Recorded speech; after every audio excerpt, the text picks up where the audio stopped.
May nadaanan kaming pandesal. Dito kami sa may, malapit na kami sa may Magalang. Natanaw nila yung pandesal. Eh, bibili ka, di ba? Hindi, may cheese eh. Eh, lahat ba may cheese? Papiranggot lang naman ng cheese. Pag nakagat mo yung cheese, wag mo nang kainin. Di po ba, no? Eh, pwede naman may malunggay eh. Doon din sa Tarlac meron pa. Meron din doon yung malunggay pandesal sa Emong. Ganito rin.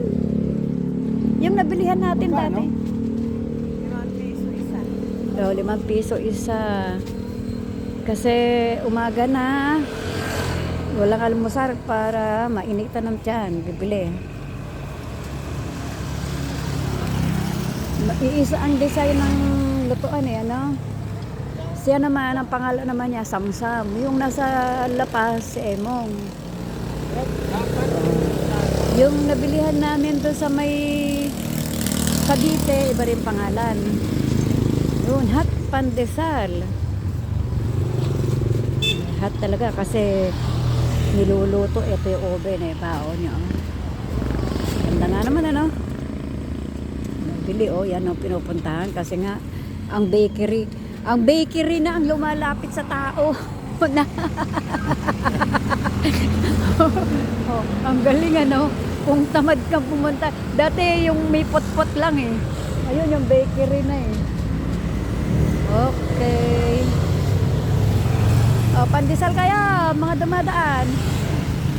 Ito yata service nila eh. Oh. Ano lugar na to pa? Na?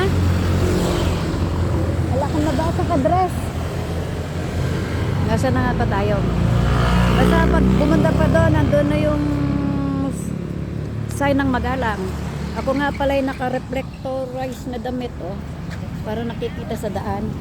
Kasi, ayun, may reflectorized din kami. Dapat pala meron ko dito. Pero ang kulay ko naman eh, oh, makulay ang damit ko. Kaya ilang binili mo? Na, ilang binili mo? Sige, bye-bye.